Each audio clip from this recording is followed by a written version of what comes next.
Hi guys, my name is Joanto Mushiri and I'm a career coach. Welcome back to my 20 days to Christmas videos. Today I want us to talk about overcoming imposter syndrome. In my last video, I talked about what imposter syndrome is, what are some of the characteristics of imposter syndrome, and the dangers of imposter syndrome. Imposter syndrome is so dangerous to your career in terms of, you'll hold yourself back, you will not progress as you should. You might find yourself getting paid lower than people, than your peers. And so if it's something that you know you're struggling with, right now is a good time to think about it. We are closing at 2020. So it's a good time for you to think about it. And if you realize you have imposter syndrome, my hope is that we are going to leave imposter syndrome behind in 2020 and will not carry it forward to 2021. So what are some of the things you can do to overcome imposter syndrome? And I'm going to give you 3 things that for me stand out in terms of overcoming imposter syndrome. And the first thing is learning how to fail. Most of us have been taught about success and what we need to do to be successful, but we've never been told about failure, and most people don't want to even talk about like their own failures. But the truth of the matter is we are going to fail at something at one point of our lives or the other. In fact, if you're not failing, it means you're not trying, it means you're not stretching yourself. People who suffer from imposter syndrome have a fear of failure. In fact, that fear is what paralyzes them. So you don't want to try out new things. You don't want to be in a role that forces you to stretch. You are afraid of asking for help.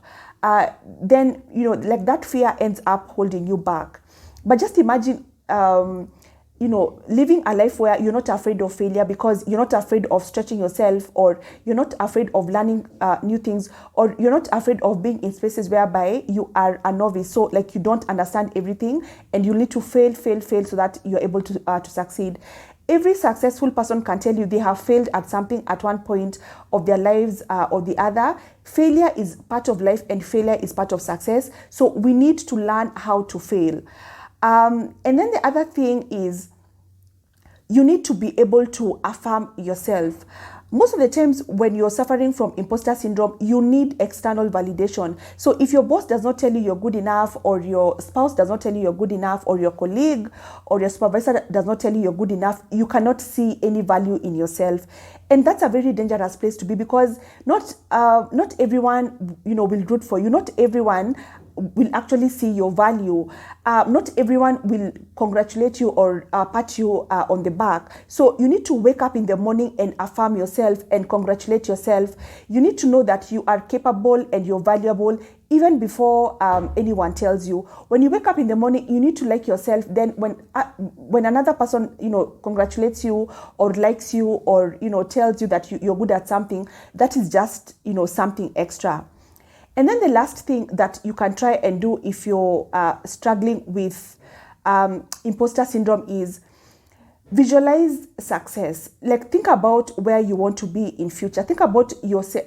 Try and see yourself 3 years from now. Where do you see yourself? And like what are some of the things that you see yourself doing, and like what role will you be doing in 3 years? When you think about the bigger picture, then it's very easy for you to not sweat the small, like the small stuff, and it's going to help you keep your eyes, like on the prize, because truth of the matter is we'll face challenges along the way, and not every day will be a good day. We might experience some good days and some bad days, but when you think about the future and where you see yourself, it can help you stay focused and keep your eyes on the prize. So that's all that I had for today. I hope this video has been beneficial. Thank you and see you next time.